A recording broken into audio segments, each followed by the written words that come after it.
मैं डॉक्टर ललित और मैं आपको पढ़ाऊंगा मैथमेटिक्स। सभी लोगों का बहुत बहुत स्वागत है आज के सेशन में। अगर आपने अभी तक हमारे चैनल को सब्सक्राइब नहीं किया है तो जल्दी से चैनल को सब्सक्राइब कर दें, वीडियो को लाइक कर दें और शेयर करना बिल्कुल भी ना भूलें। तो चलो शुरुआत करते हैं। सभी लोग धीरे धीरे जुड़ रहे हैं सेशन में। और पहला प्रश्न विदाउट एनी डिले मैं आपके स्क्रीन पर रखता हूँ, ये रहा। क्वेश्चन है 6251, 6521 और 5621 में 5 के स्थानीय मानों का योगफल क्या है? देखते हैं जवाब। Good evening Yogesh. क्या होगा जवाब? 6251, 6521 और 5621 में 5 के स्थानीय। तो दोस्तों अगर हम बात करते हैं 6251 में, दूसरा उसने दिया 6521, तीसरा दिया है उन्होंने 5621। तो अगर मैं यहाँ 5 के स्थानीय मान की बात करता हूँ, 5 डेसिमल प्लेस पर है, तो 5 गुणा 10 50। इसकी बात करें 5 सैकड़े पर है तो गुणा 100 500। और ये हजारवें अंक पर है तो 1000 की गुणा 10,000 की गुणा, क्योंकि इकाई दहाई सैकड़ा हजार, तो एक के आगे 3 जीरो। तो ये 1000वें स्थान पर है तो 1000वें स्थान पर क्या हो जाएगा? 5000। इन सबको जोड़ना तो 5550। अगर कहीं दिख रहा हो आपको तो सी एकदम सही कहा आयुष आपने। सी एकदम सही जवाब है और सभी लोगों ने सी दिया है। बहुत ही आसानी तरीके से आपने आंसर दिया, बहुत बढ़िया है। That is 5550। स्थानीय मान से सवाल था, आसान था। एक और सवाल डिवीजन से यानी रिमाइंडर थ्योरम से।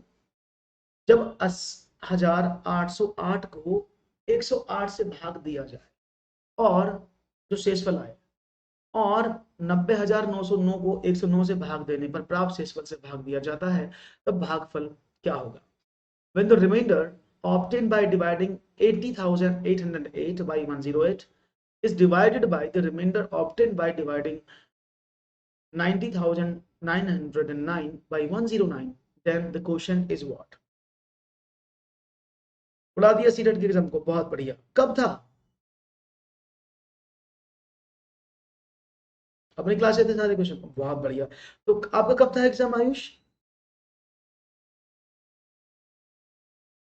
तो देखते हैं, बहुत सिंपल सवाल है। तो आपको क्या करना है, पहले 80808 में आपको डिवाइड करना है कितने का? 108 का, ठीक है ना।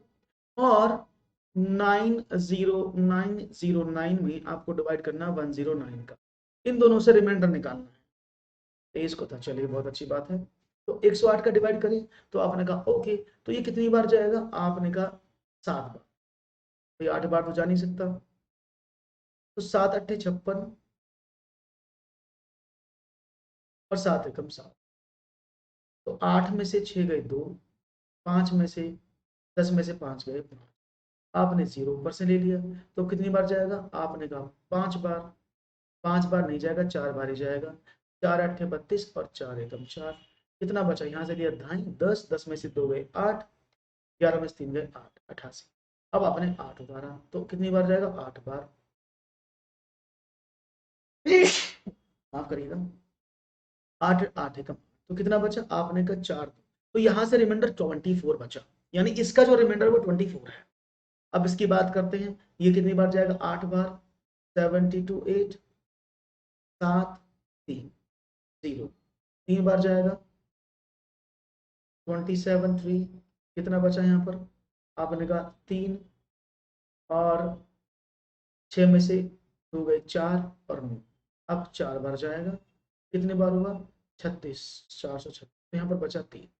तो यानी अगर इस वाली संख्या में इसका डिवाइड किया जाता तो रिमाइंडर 24 आता है, इस वाली संख्या में इसका डिवाइड किया जाता तो रिमाइंडर 3 आता है। उसने कहा इस रिमाइंडर को इस वाले रिमाइंडर से भाग कर दो।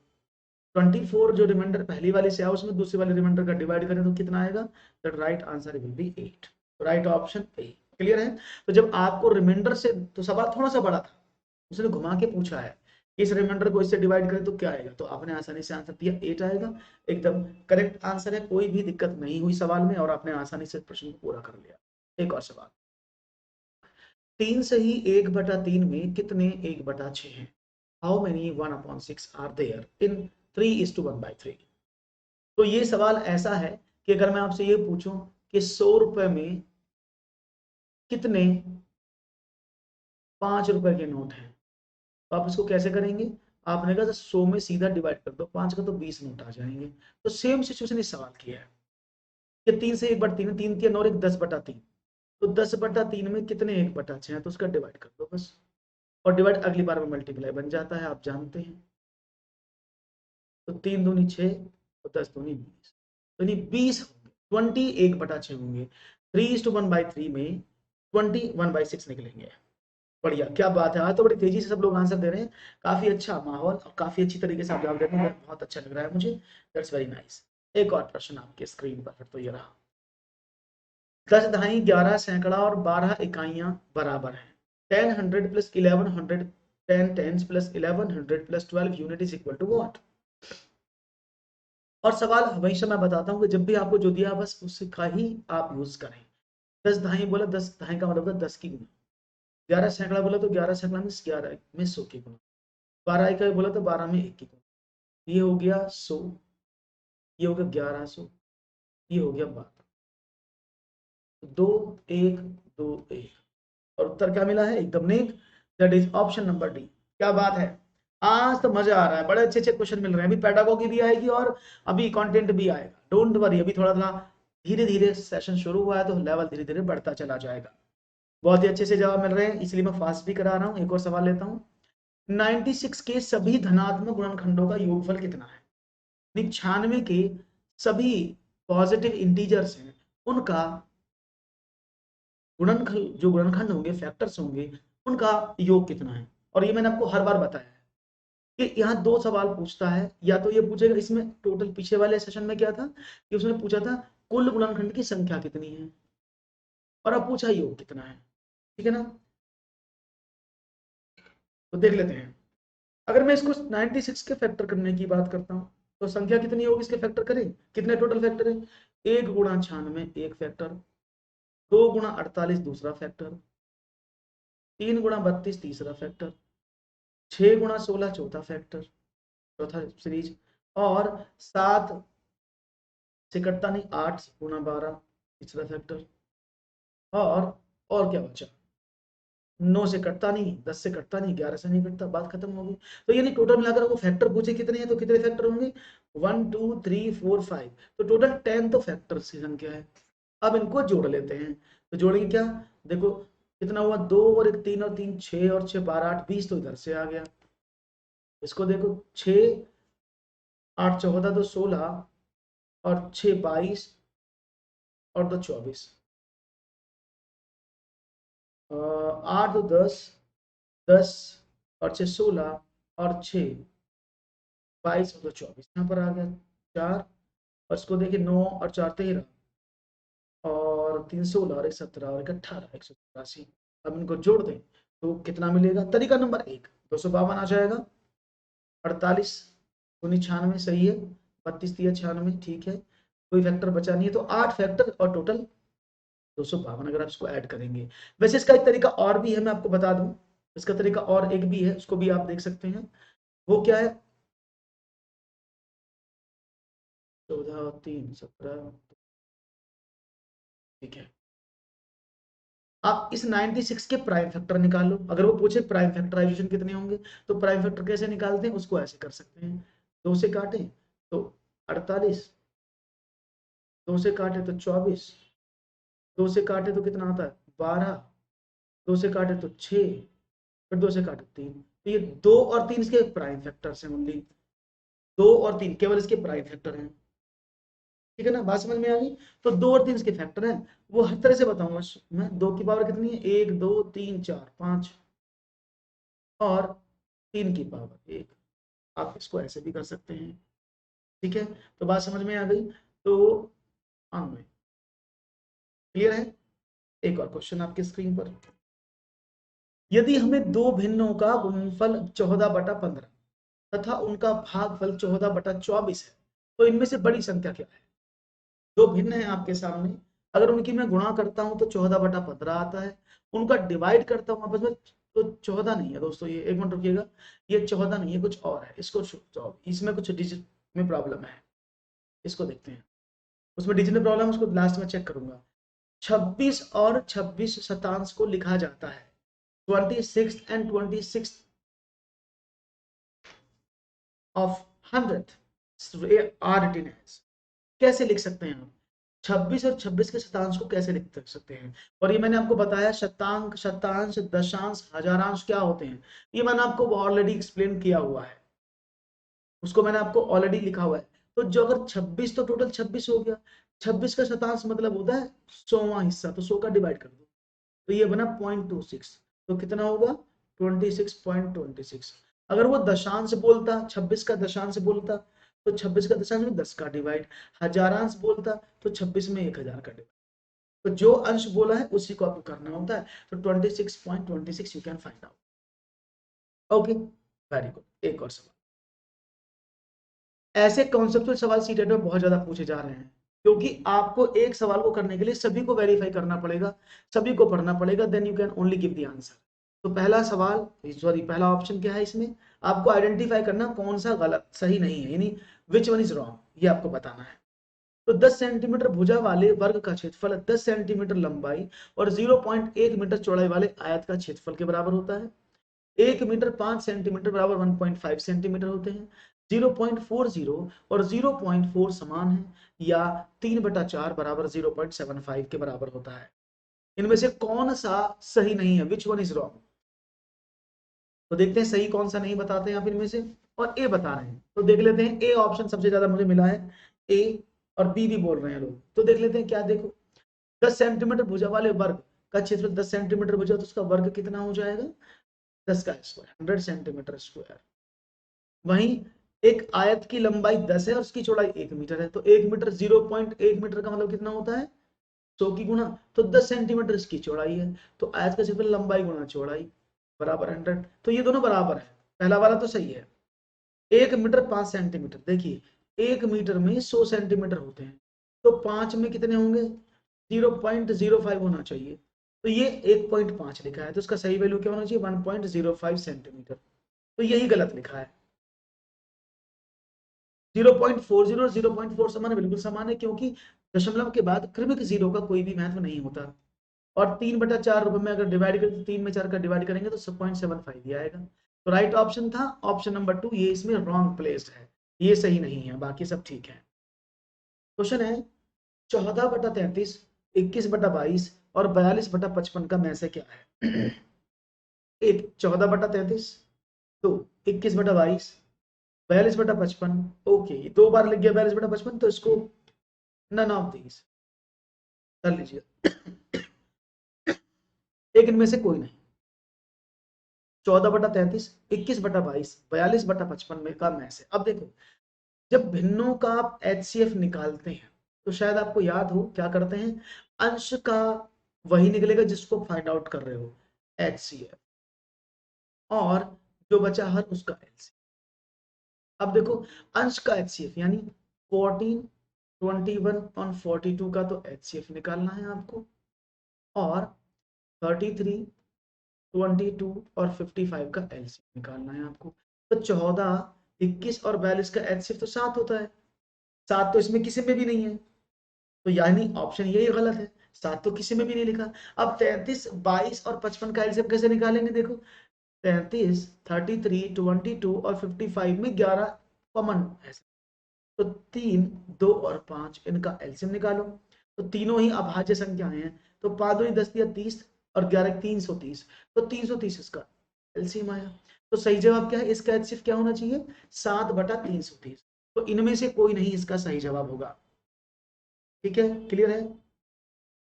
55 नहीं आएगा, 330 आएगा, क्योंकि 55 थोड़ी हो जाएगा, 22 से 55 नहीं कटता, नहीं 33 से 55 कटता है, तो राइट ऑप्शन था 7/330, जो इसमें नहीं था।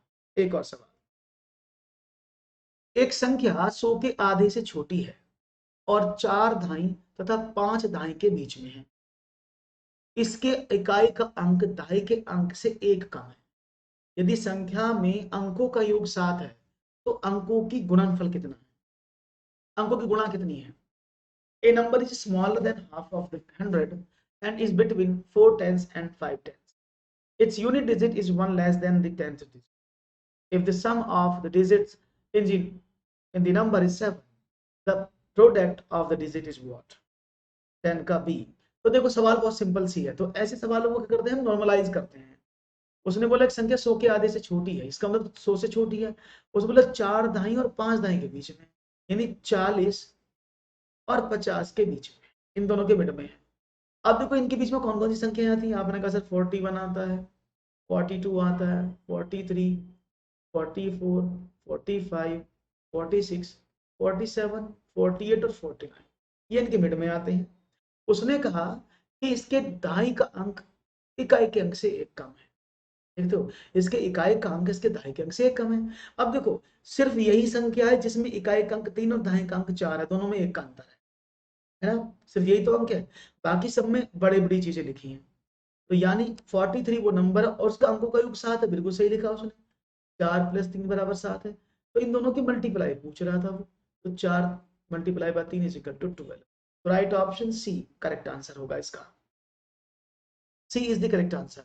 Any issue, any problem? मुझे तो लगता नहीं कि कोई प्रॉब्लम होनी चाहिए, आसान सवाल है, आप आसानी से निकाल सकते हैं।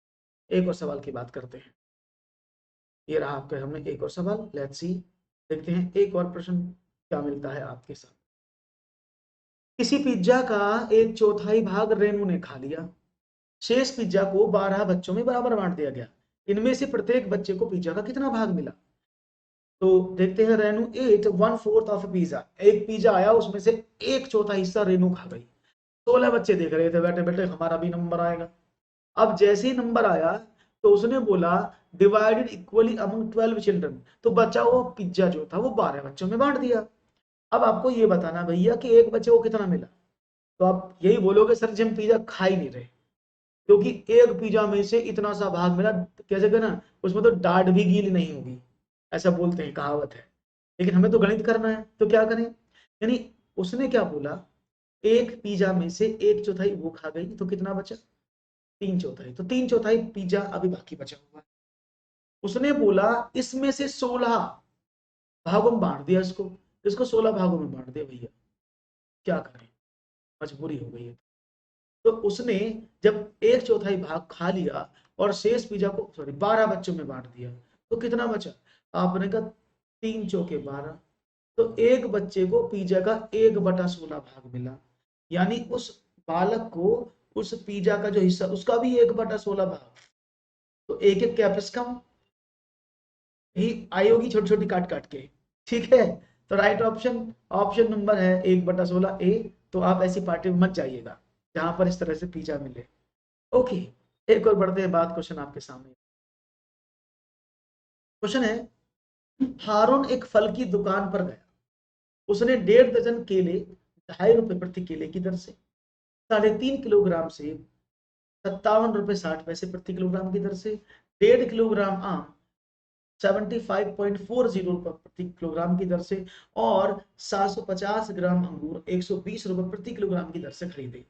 यदि उसने फल विक्रेता को 500 रुपए का नोट दिया हो तो विक्रेता से कितने रुपए वापस मिलेंगे, ये सवाल है। तो देखो सिंपल थ्योरी है, 1.5 दर्जन का मतलब कितना होता है, 1.5 दर्जन का मतलब होता है 12 और 6 18। तो पहले मैं केला की बात करता हूँ, केला कितने का हुआ, 18 केले लिए उसने, क्योंकि 1.5 दर्जन था तो 12 से 18, 18 में एक केला 2 रुपए 50 पैसे का था, तो केले कितने के हो गए, 45 रुपए। देखो 18 36, 18 का आधा 9, 45 रुपए के केले हो गए। उसने बोला 3.5 किलोग्राम सेब, अब जो सेब लिए हैं वो कितने लिए हैं, वो लिए 3.5 kg, किस रेट से, 57 रुपए 60 पैसे के हिसाब से। तो इसकी गुणा मैं इधर कर देता हूँ, 57 रुपए 60 पैसे में 3.5 की मल्टीप्लाई कर दो, इसको छोड़ देते हैं जीरो को, तो 5 छंग 30 का जीरो हासिल लगे 3, 5 7 35 और 3 38, और 5 पंजे 25 और 3 28, 3 छंग 18, 3 सत्ते 21 और 22, और 3 पंजे 15 और 2 17, तो सेब कितने के हो गए, 0 8 8 16, 8 2 10 और 1 11, 7 2 9 और 1 10, 1 और 1 2, तो 201 रुपए 60 पैसे के सेब, 201 रुपए 60 पैसे के सेब हो गए। उसने क्या बोला आगे, उसने बोला 1.5 किलोग्राम आम, अब आम की बात करते हैं, आम की वो भी 1.5 किलो थे, 75 रुपए 40 पैसे के हिसाब से थे। अब 75 रुपए 40 पैसे के थे तो 1.5 की इसमें गुणा कर दी, तो 15 0 0, 15 चौके 60, 6 15 पंजे 75, 75 और 6 81, 15 सत्ते 105 और 8 113, तो कितने वो 113 रुपए 10 पैसे के काम हो गई। उसने बोला 750 किलो अंगूर, 750 ग्राम, ये 3 पाव बोलते हैं इसको। जब 1 किलो 120 के हैं तो भाई 250 ग्राम कितने के हो गए, 30 रुपए के। तो 30 3 90 रुपए के हो गए अंगूर। अब सबको जोड़ दो, कितना आया, 60 70 पैसे। देखो इसी से आंसर आ जाएगा। 70 पैसे हैं तो 30 पैसे बचने चाहिए लास्ट में, जो ऑप्शन नंबर सी आपके सामने लिखा है ना भाई। 70 पैसे का टोटल बन रहा है, तो आप ऐसे भी एडवांस तरीके से कर सकते हैं, 5 और 1 6 और 3 9। क्लियर है? तो आगे की कैलकुलेशन आप कर सकते हैं, राइट ऑप्शन होगा 50.30। क्लियर है भैया? बहुत बढ़िया, समझ में आ गया है। एक और सवाल आपके स्क्रीन पर, यदि किसी बस की चाल इसकी सामान्य चाल से 5 किलोमीटर प्रति घंटा अधिक कर दी जाए तो यह 300 किलोमीटर यात्रा तय करने में 2 घंटे कम समय लेती है। बस की सामान्य चाल क्या है? एक बस है, इसकी चाल, इसकी सामान्य चाल से, जो इसकी पहली वाली चाल थी, उस चाल को सामान्य चाल से 5 किलोमीटर बढ़ा दिया गया, तो यह 300 किलोमीटर यात्रा तय करने में 2 घंटे का समय कम लगता है। अब आपको बताना है बस की सामान्य चाल कितनी है, और बस की जो नॉर्मल स्पीड है वो कितनी है। तो आपने कहा बहुत आसान है, कुछ नहीं करना है। यदि बस की चाल, अब देखो, आप सिंपल देखो, अगर बस की चाल दी है तो मैंने माना बस की चाल जो है, पहले मैं आपको बेसिक से करा दूं, एक्स किलोमीटर है, एक्स किलोमीटर प्रति घंटा।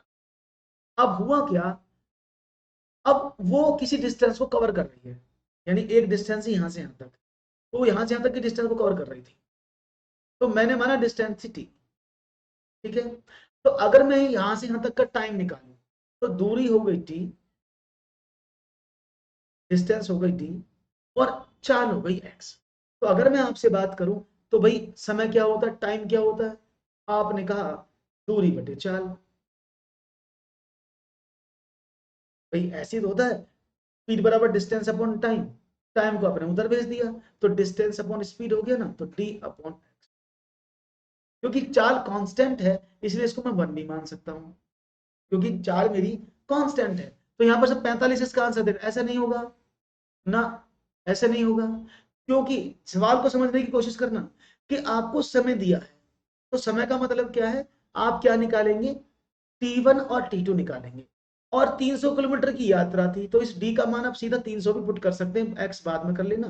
तो सीधा मैं इसमें 300 पुट कर देता हूं, जिससे कि आपको ये डिस्टेंस जो है समझ में आ जाए। तो D बराबर 300 ऑलरेडी क्वेश्चन में दिया हुआ है, तो 300 बटा एक्स टाइम लगेगा उसको।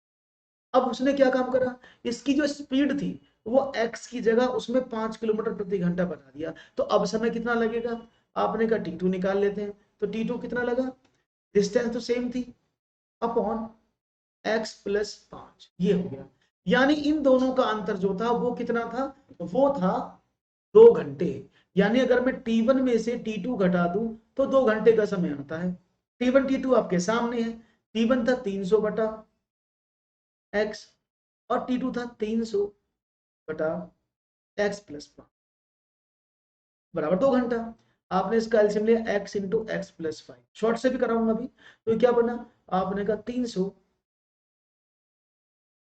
इंटू एक्स प्लस 5, ये क्या बना, x इंटू 3 बराबर 2।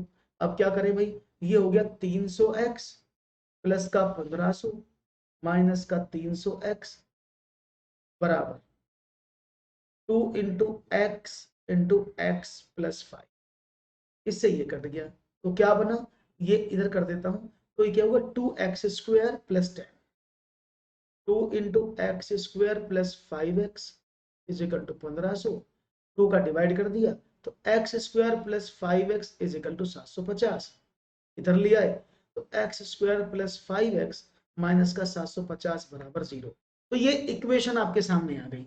अब इसके फैक्टर कर सकते हैं आप, x² प्लस 5x माइनस का 750, तो हमने कहा 30 और 25, 25 से 75 होते हैं ना, तो उसके फैक्टर किए तो क्या है, x माइनस का 25 और x प्लस का 30, तो x बराबर 25 और x बराबर 30 माइनस का, तो स्पीड माइनस में नहीं हो सकती, तो दैट इज x बराबर 25, तो इसका राइट ऑप्शन क्या होगा 25।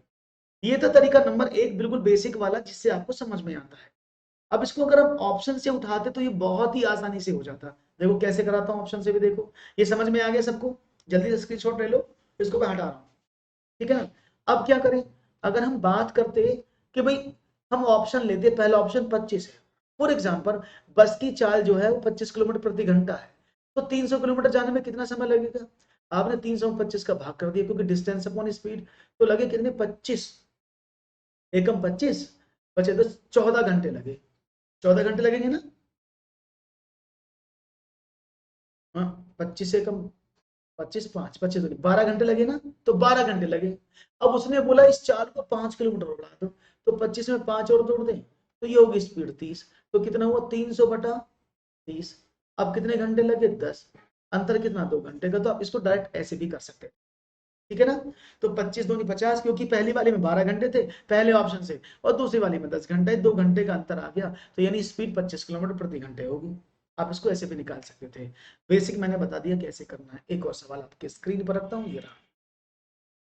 साबुन की एक टिकिया का आकार 7 सेंटीमीटर गुणा 5 सेंटीमीटर गुणा 25 सेंटीमीटर है, तो दोनों पेटियों में जिनकी आंतरिक माप 56 सेंटीमीटर गुणा 0.4 मीटर गुणा 0.25 मीटर है, साबुन की टिक्कियों की अधिकतम संख्या पैक की जा सकती है। तो देखते हैं जवाब क्या मिलता है। बहुत सिंपल सवाल है, देखते हैं।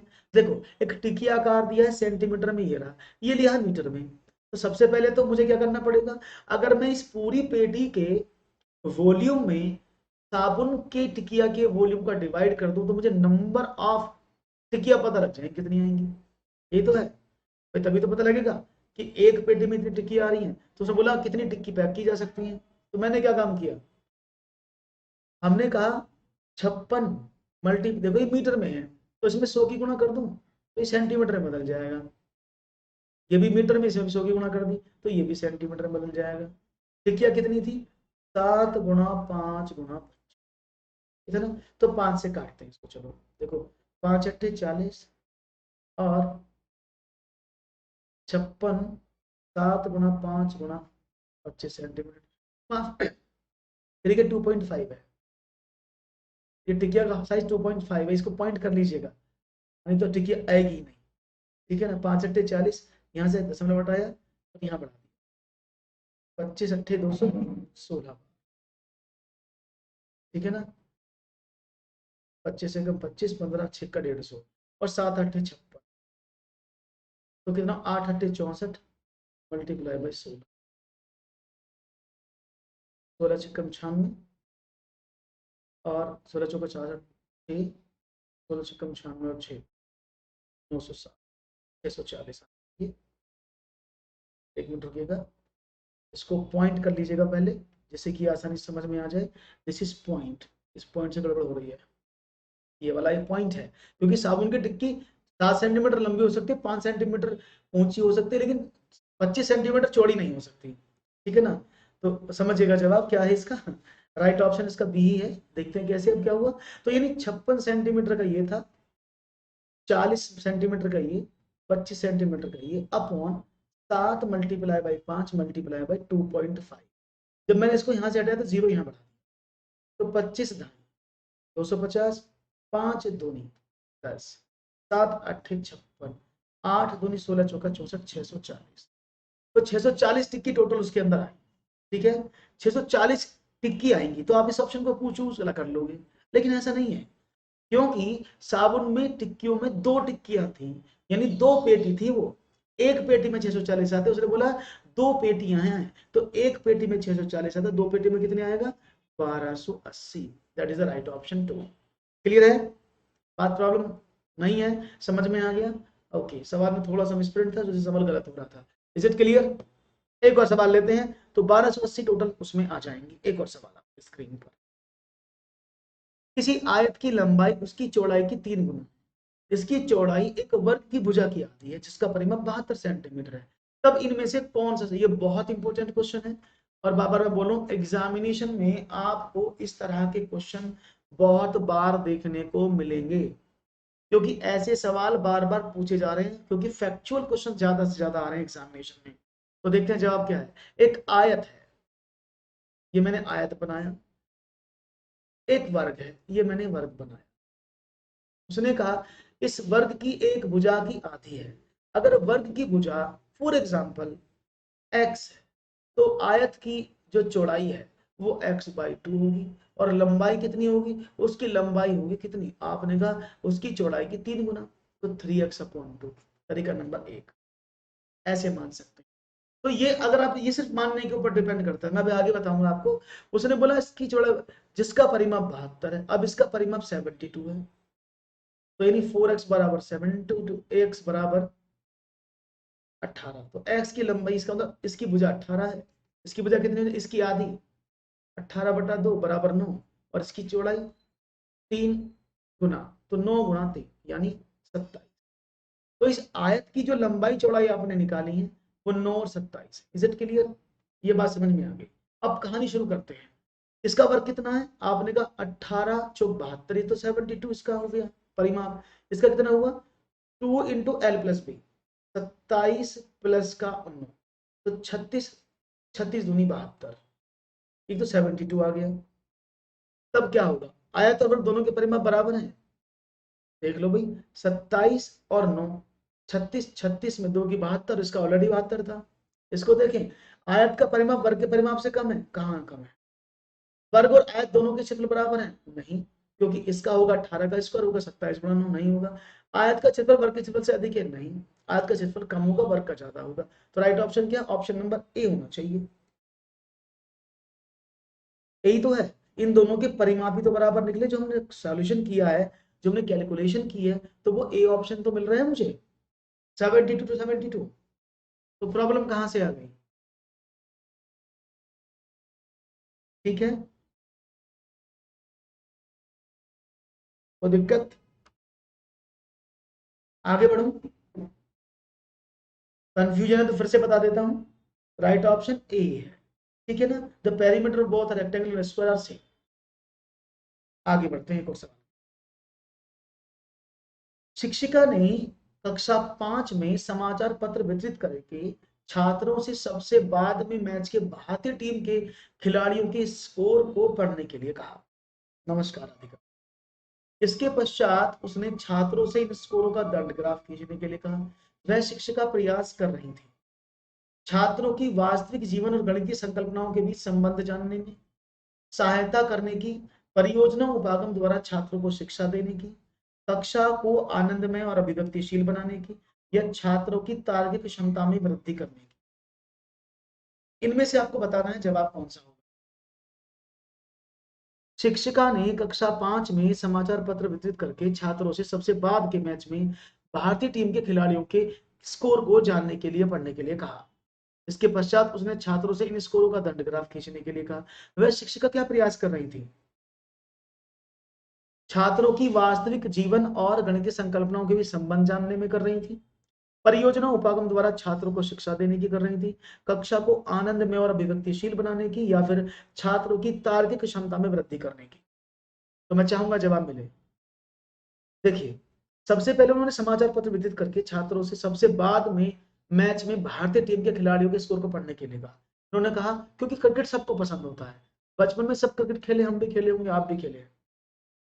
तो उसके बाद उनके दंड ग्राफ खींचे, यानी उसने क्या काम किया कि वास्तविक जीवन से जोड़ना, क्योंकि उसने क्रिकेट के स्कोर को पढ़ने के लिए कहा और उसके बीच संबंध बनाने की बात की, तो यह उनके बीच संबंध जोड़ना, दैनिक जीवन से जोड़कर उनको पढ़ाना चाहती है। राइट ऑप्शन है ऑप्शन नंबर ए, करेक्ट जवाब। यदि आप गणित के अध्यापक हैं तो मंद बुद्धि छात्रों के स्तर में सुधार लाने हेतु उपयोगी परीक्षा पद्धति कौन सी होगी। एक, विश्लेषणात्मक परीक्षण। दो, निदानात्मक परीक्षण। तीन, मंद बुद्धि परीक्षण। या चार, सृजनात्मक परीक्षण।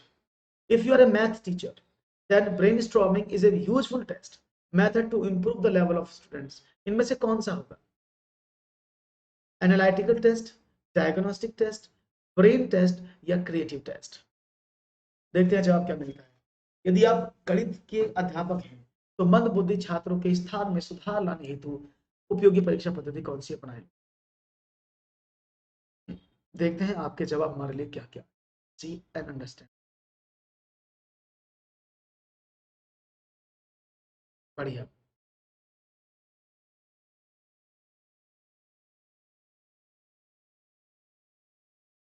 ओके, और जवाब मिला है बी बी बी बी, सबने कहा बी बी कर लेते हैं। चलो भाई, यहाँ पर सब लोगों ने ऑप्शन बी बी करने की बात की है और एकदम सही जवाब है, क्योंकि मंद बुद्धि छात्रों के स्तर में सुधार लाने हेतु जो परीक्षा की जाती है उसको निदानात्मक परीक्षण ही कहते हैं, दैट इज डायग्नोस्टिक। क्योंकि अगर आप बच्चों को जानना चाहते हैं कि मंदबुद्धि बच्चों को कैसे आगे लाया जाए, तो सबसे पहले तो मंदबुद्धि छात्रों को जानना ही डायग्नोस कहलाता है, और उन डायग्नोस में बच्चे में क्या कमी है, क्या प्रॉब्लम है, कमी का स्तर कौन सा है, वह उस कमी से कैसे वाकिफ नहीं है, इन सब के बारे में जानकारी। तो मंदबुद्धि छात्रों के स्तर में सुधार हेतु जो परीक्षा है, क्योंकि सुधार लाने के लिए आपको रेमेडियल करना पड़ेगा, और रेमेडियल लेने के लिए आपको जानना पड़ेगा कि आखिरकार वो प्रॉब्लम कहां पर है, समस्या क्या है उसको। इसलिए मंद बुद्धि परीक्षण को जांचने के लिए, उनमें सुधार करने के लिए diagnostic test is the best method. एक और, केंद्रीय माध्यमिक शिक्षा बोर्ड ने विद्यालय आधारित सतत मूल्यांकन एवं व्यापक मूल्यांकन के दिशा निर्देश दिए हैं। नीचे दिए गए उद्देश्यों में इसका एक उद्देश्य नहीं है। केंद्रीय माध्यमिक शिक्षा बोर्ड ने विद्यालय आधारित सतत मूल्यांकन और व्यापक मूल्यांकन यानी दोनों दिए हैं, कॉम्प्रिहेंसिव और ब्रॉड, दोनों को बोला गया है, जिसको आप सीसीई बोलते थे, कंटिन्यूअस एंड कॉम्प्रिहेंसिव। तो कंटिन्यूअस मीन सतत, कॉम्प्रिहेंसिव मीन्स व्यापक, तो सीसीई जिसको बोलते हैं, उसके दिशा निर्देश दिए हैं। अब आपको बताना इसका उद्देश्य नहीं, कौन सा इसका उद्देश्य नहीं है। विद्यार्थियों को अपनी रुचि के अनुसार पढ़ने की छूट देना, छात्रों की पूर्णता के निर्धारण के लिए अंकों के स्थान पर ग्रेड का प्रयोग करना, निदान व उपचार की साधन की व्यवस्था करना, बच्चों पर पड़ने वाले दबाव को कम करना। तो देखते हैं आपका जवाब क्या मिलता है। इसमें जो दिए हैं इस मूल्यांकन में इसका कौन सा उद्देश्य नहीं है, और आप सब कह रहे हैं ए नहीं है, सभी लोग ए बता रहे हैं, लेकिन ऐसा नहीं है।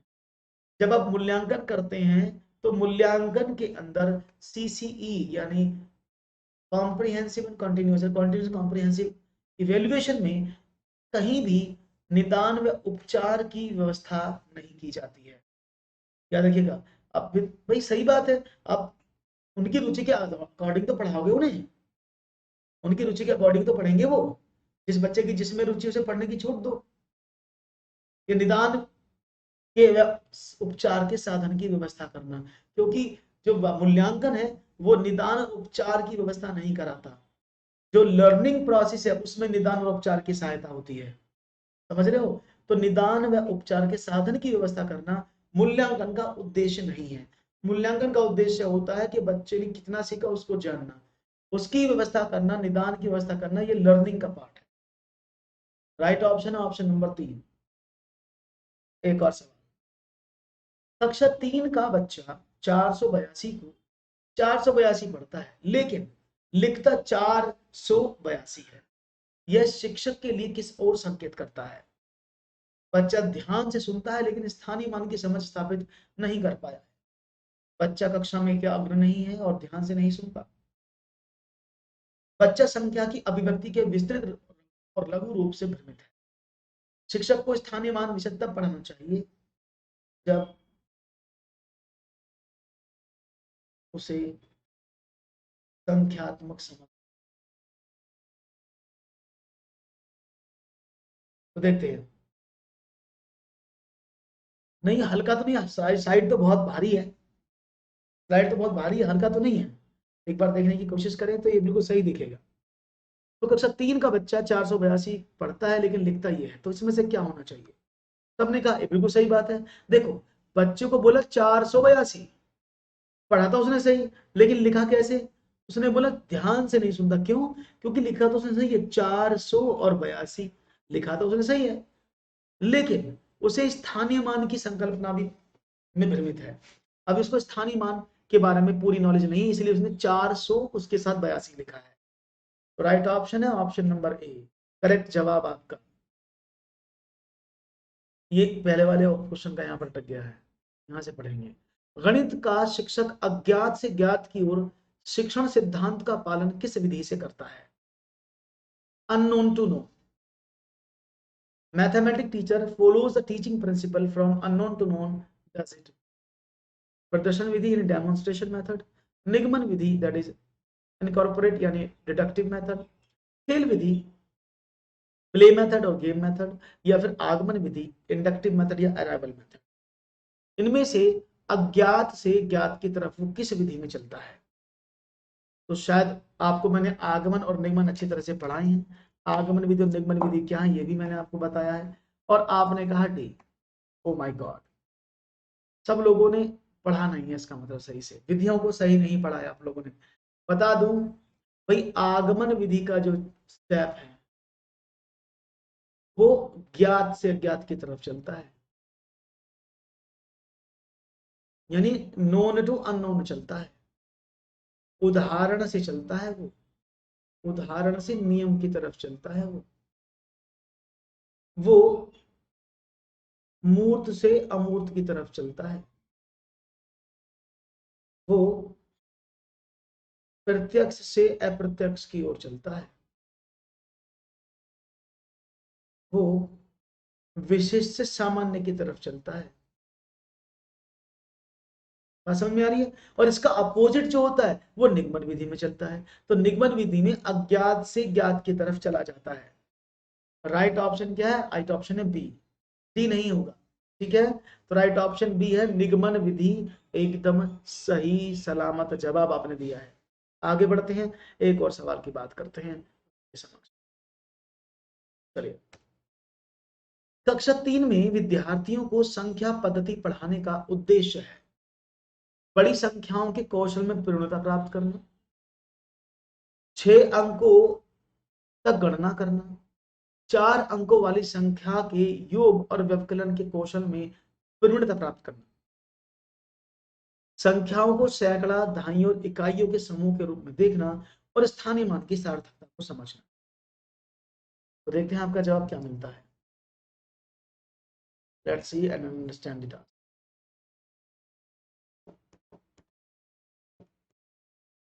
और यहां पर ऑप्शन आपने दिया है डी, जो है एकदम सही। आपका जवाब एकदम करेक्ट आपने दिया है। बढ़िया सा जवाब है आपका, कोई दिक्कत नहीं जवाब में, कहीं से कहीं तक कोई दिक्कत नहीं है। अच्छे से आपने जवाब देने का प्रयास किया है और काफी अच्छा जवाब भी आपकी तरफ से आया। देखो, कक्षा 3 का विद्यार्थी है, अब वो संख्या पद्धति उसको क्यों पढ़ाई जाती है? नंबर सिस्टम उसको इसलिए पढ़ाया जाता है कि वो संख्याओं में इकाई, दहाई, सैकड़ा, क्योंकि कक्षा 3 में ही स्थानीय मान की सार्थकता समझाई जाती है। कक्षा 3 से पहले बच्चे को स्थानीय मान की सार्थकता के बारे में नहीं पता होता है अभी तक के रूल में। तो कक्षा 3 से स्थानीय मान की सार्थकता, स्थानीय मान आ जाता है सिलेबस में, और वह इकाई, दहाई और सैकड़ा 3 अंकों को समझने की कोशिश करता है। तो इकाई, दहाई, सैकड़ा को समझने के लिए बिल्कुल सही बात है, और उसको स्थानीय मान की सार्थकता समझ में आ जानी चाहिए। बिल्कुल सही। अगर ये कक्षा 2 होता ऐसे तो आंसर बदल जाता, कक्षा 3 पर आंसर अलग हो जाता है, कक्षा 2 पर उत्तर अलग बदल जाता है। अगर कक्षा 2 की बात करते तो यहाँ पर क्या होता, तो वो क्या करता, कौन सा उत्तर देता, वो सब बड़ी संख्याओं के कौशल नहीं, 6 अंकों की गणना करना, 4 अंकों की संख्या करना, इनमें से कोई सा नहीं होता। फिर इसमें ऑप्शन क्या होता कि वह संख्या के लघु और विस्तृत रूप में निर्मित है। ठीक है ना? ओके, क्लियर है? लेकिन इसके अकॉर्डिंग कक्षा 2 3 लिखा है, तो राइट ऑप्शन 4। एक और सवाल, निम्नलिखित में से कौन सा प्राथमिक स्तर पर गणित शिक्षण की पाठ्यचर्या अपेक्षाओं के साथ मेल नहीं खाता है? इनमें से कौन सा है जो प्राइमरी लेवल की पाठ्यचर्या, जो उसका सिलेबस है उसके अंतर्गत नहीं आता? एक, भिन्न को पूर्ण के अंश में के रूप में प्रदर्शित तथा सरल भिन्नों को व्यवस्थित करना, वर्गीकृत आंकड़ों के निरूपण का विश्लेषण करना तथा निष्कर्ष निकालना, दैनिक जीवन की तार्किक कार्य प्रणाली तथा गणितीय सोच के बारे में संयोजन का विकास करना, मानक परिकलन प्रणाली से संख्या संबंधी सवालों को हल करना। इनमें से कौन सा होगा आपका जवाब? देखते हैं, निम्नलिखित में से कौन सा प्राथमिक स्तर पर गणित शिक्षण की पाठ्यचर्या अपेक्षाओं से मेल नहीं खाता है? देखते हैं जवाब क्या मिलता है। और आपने कहा बी, बिल्कुल सही बात है, क्योंकि प्राइमरी लेवल पर बच्चा भिन्नों को पूर्ण के रूप में, कक्षा 3 में भिन्न आ जाती है, 1/3, 1/4, 1/3 जमा 1/4 ऐसे जोड़ने को मिल जाता है, 3/2 प्लस 2/2 ऐसे मिल जाता है, 5 हो गया ये। 5/2 हो गया, ऐसे हो जाता है ना। तो ये क्या है, भिन्न कक्षा 3 में आ जाती है। जबकि वर्गीकृत आंकड़ों का निरूपण, विश्लेषण, सभी चीज, निष्कर्ष निकालना, ये सब अपर प्राइमरी लेवल पर आता है, कक्षा 6 से 8 तक ही आता है, प्राइमरी लेवल पर नहीं आता है। दैनिक जीवन की, बिल्कुल सही बात, दैनिक जीवन से जोड़कर पढ़ा। और जो मानक परिकलन है, जो स्टैंडर्ड कैलकुलेशन सिस्टम है, इसमें क्या करता है स्टैंडर्ड कैलकुलेशन में, जोड़ना घटाना गुणा भाग संबंधी सब चीज उसको आ जाते हैं प्राइमरी लेवल पर ही। राइट ऑप्शन था ऑप्शन नंबर 2 जो उसमें नहीं है। एक और प्रश्न, एक गणित के शिक्षक पाठ्यक्रम के विषय में इस प्रकार कहते हैं, पाठ्यक्रम जो कि बालक की वर्तमान तथा भविष्य की आवश्यकताओं को देखते हुए निर्मित किया गया है, उसे निश्चित रूप से उसकी रचनात्मक शक्तियों के विकास का प्रयत्न करना चाहिए। यह कथन किस गणितज्ञ का है? A mathematic teacher says about the syllabus in the way the syllabus which has been designed keeping in view the present and future needs of the child must definitely strive for the development of his creative power is Herbert Locke, Pestalozzi और T. Raymond। Statement किसका है?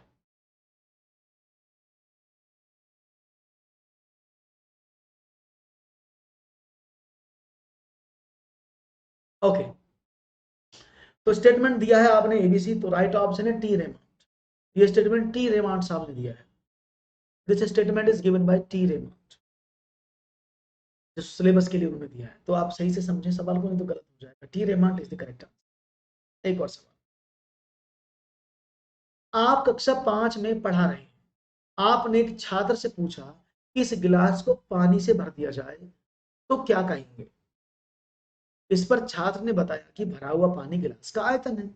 इससे ज्ञात होता है कि छात्र को स्पष्ट ज्ञान नहीं है। किस चीज का स्पष्ट ज्ञान नहीं है? आयतन के सूत्र का, आयतन की अवधारणा का, आयतन की इकाई का, या आयतन की माप का। देखते हैं जवाब क्या मिलता है। कक्षा में पढ़ा रहे हैं और बच्चों से पूछा कि इस गिलास में पानी से भर दिया जाए तो क्या कहेंगे? इस पर छात्र ने बताया कि भरा हुआ पानी गिलास का आयतन है। इससे ज्ञात होता है कि छात्र को क्या स्पष्ट नहीं है। और आपने कहा माप का, बी बिल्कुल सही जवाब है। देखो ये गिलास है, मैं दिखा देता हूँ। फॉर एग्जाम्पल ये गिलास है, इस गिलास में मैंने पानी भर दिया, तो पानी कहां तक भरा ये माप नहीं बताई गई है। अगर मैं पानी आधा भर देता हूँ, इसमें देख पा रहे होंगे हाफ पानी है मैंने यहाँ पर भरा हुआ है, तो इस हाफ पानी को आप आयतन नहीं कह सकते। तो बच्चे को ये तो पता है कि गिलास में पानी भर दिया जाए तो आयतन में कितना भर दिया जाए। अगर गिलास को पूर्ण रूप से भर दिया जाए ऊपर तक, तो उसमें आने वाली सारी मात्रा जो होगी वो आयतन है। इसलिए उसे कॉन्सेप्ट ऑफ वॉल्यूम नहीं पता है। अब थोड़ा सा आयतन में पी लेता हूँ।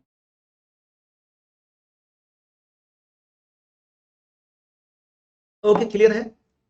आपने कहा क्लियर है। राइट ऑप्शन था ऑप्शन नंबर 2, यानी B is the right answer. एक और प्रश्न आपके स्क्रीन पर रखता हूं, ये रहा। माचिस की तीलियों से बने निम्नलिखित पैटर्न की पहचान की। यदि यही पैटर्न निरंतर जारी रहे तो 10वें चरण में तीलियों की आवश्यकता होगी। Identify the following pattern made of matchsticks. If the pattern continues, the matchstick in the 10th phase will need how much?